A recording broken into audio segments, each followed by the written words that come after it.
but I used to do gymnastics. So, I'm a trained dancer as well, so I can do those things. But when you've got a 2-foot squid on your head and you're wearing a fishtail gown, it is actually quite complex. Hi guys, it's Travis Cronin, Entertainment Director at Us Weekly, and you are watching Drag Us Weekly, where we drag the truth, the fun, all of the good stuff out of your favorite queens, your favorite drag queens, and we are joined by a legend in her own right, Anubis. Hello, welcome to the show. You look gorgeous, by the way. Oh, well, thank you very much. Something subtle for a Friday afternoon. Do you know what I mean? Thank you very much, darling. It sure is. Well, while your stay might have been short, your impact was huge. I'm sure you're already feeling the love on social media. How has it been now that everybody knows what's happened and saw your incredible lip sync? Oh, well, thank you very much. Well, we filmed the show so long ago now, so it feels like a bit of a distant memory. So watching it all again was very, very odd, very surreal. It feels like a kind of out-of-body experience at the moment. But now that, everyone's seen it and everyone knows what happens, it does feel like a huge relief off my shoulders, to be honest.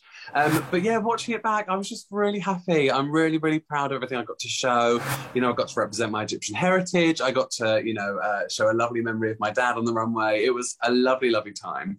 And I wouldn't change a thing. I was really, really happy with it. Well, I was going to ask you, your outfit on the runway, you loved, the judges didn't love. Is there anything that you would change about it? Not for yourself, but just for the judging panel looking back on it now? Yeah, I mean, this is the thing. I think as artists, we're always constantly evolving, So I feel like the more I kind of grow as an artist, the more I would change. But obviously, because the show was filmed so long ago, I feel like at the time, that was exactly what I could have done to really elevate that look. But now looking back, I'm like, right, well, I could have added this belt, or I could have added some really camp gloves with huge extended fingers, or I could have, put a black streak through the wig and then had a jewel dripping down as the ink. I've got loads of different ideas of like ways I could have elevated it now. But yeah, I was really happy with it. And, obviously the judges' critiques, it is RuPaul's Drag Race UK, so whatever Ru says goes, really. But I don't know if Ru connected with the look very much. I think they just didn't understand it, which is totally fine. My brain is very wacky and a bit out there to sometimes. It's just loads of kind of whirlwind ideas, and it might be a bit hard to grasp. But yeah, I was very happy with it. Just a shame they didn't get it, but it is what it is, darling. It happened. Well, now for the hard-hitting question, what is your favorite sea creature? Oh, do you know what? Controversially, because I didn't do it on the runway, but my favourite sea creature is actually a stingray. I find them very, very fascinating. But yeah, I love them. I think they're very, very powerful. I like the look of them, the way they move. Very, very majestic and no animal cruelty, but they do look lovely on a shoe. Would never endorse it. But oh my goodness. Would never endorse it. But, back in the day when it was okay, they sure did look lovely. Sure. Now, what were you surprised at Elektra's tricks on the runway? Did you know she had all of those? Could you even see her? What was going through your mind? So I've known of Elektra on the London circuit for quite some time, and I know that she's partial to a stunt. So I knew that she could split. I knew that she's known for kind of, holding onto the highest bar in the restaurant and then jumping from it into the splits. I know that she can do all these things like backflips and all these weird knee slides. So I knew that when we were in the bottom two that I was going to have to do something a bit different. But yeah, I think she is an absolute powerhouse performer. She is through and through one of the best performers that I've ever known. To be against her in a lip sync was incredibly daunting, but I'm so grateful to be with her, because I think it was such a fab lip sync, and I wouldn't have wanted anyone else to send me home. She's just the best performer. I love her to bits. It will definitely go down in history as one of the best lip syncs. It was so engaging. Both of you were so different, but so fun to watch. What were you really pulling for? Were you pulling, I want to stay on the show? Were you thinking of your dad? Were you thinking of nothing at all? Did you fall into the duende, as they say in the Pixar movie Soul? Do you know what? It was a big amalgamation of everything, really.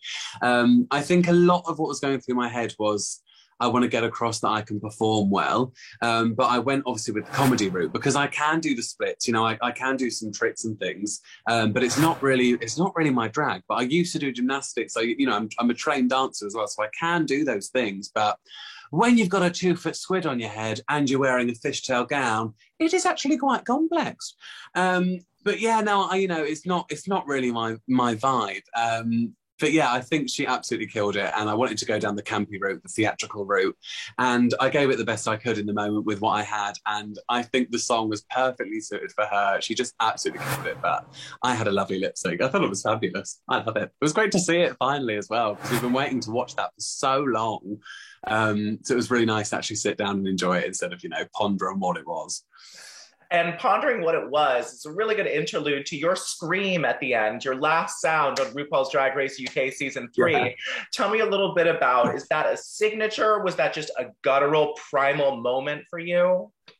Yeah, so I am known for my campy, silly vocals, really, over here in the UK. So I host shows normally, so I'm known as a host, but I am a singer as well. So I've done loads of backing vocals for huge artists. But I've been in the music industry for about 6 or 7 years now. But I'm known for my kind of crazy screaming. So I cover a lot of Lady Gaga tracks and a lot of art pop songs, and usually my covers include a crazy high falsetto, so I thought I'd give you a bit of that because you can't hear me in a singing challenge now, so why not, babe? Why the bloody not? Nice. And I'd like to ask about your name's meaning. You know, maybe it just doesn't translate, it's a vernacular colloquialism I'm not getting, but tell me the meaning behind your name. Yeah, so obviously for me, with my Egyptian heritage, I wanted a name that began with the letter A, just because I loved it. But when my father passed away, that's the side my Egyptian heritage is on, he passed away about 3 years ago now. And I wanted a name that referenced him and my Egyptian heritage as kind of like a tribute to him almost. And the name Anubis is actually the god of the afterlife in Egyptian mythology. So I thought it was a nice tribute to my dad. And also it references the Egyptian heritage, and it also references the letter A. So I also love dogs, and Anubis is half dog. So, you know.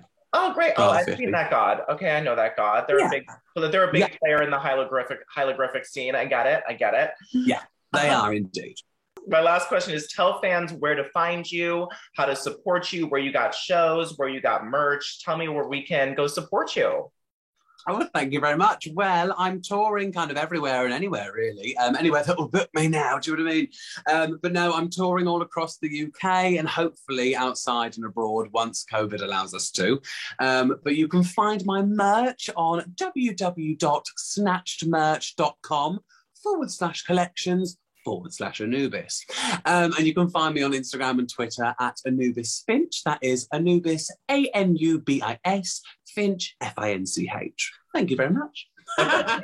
Of course. Well, Anubis, thank you so much for your talents this season. It was more than a joy to watch you. That lip sync really, really, truly going down as iconic. And I'm so glad we got to meet you and see more of you soon.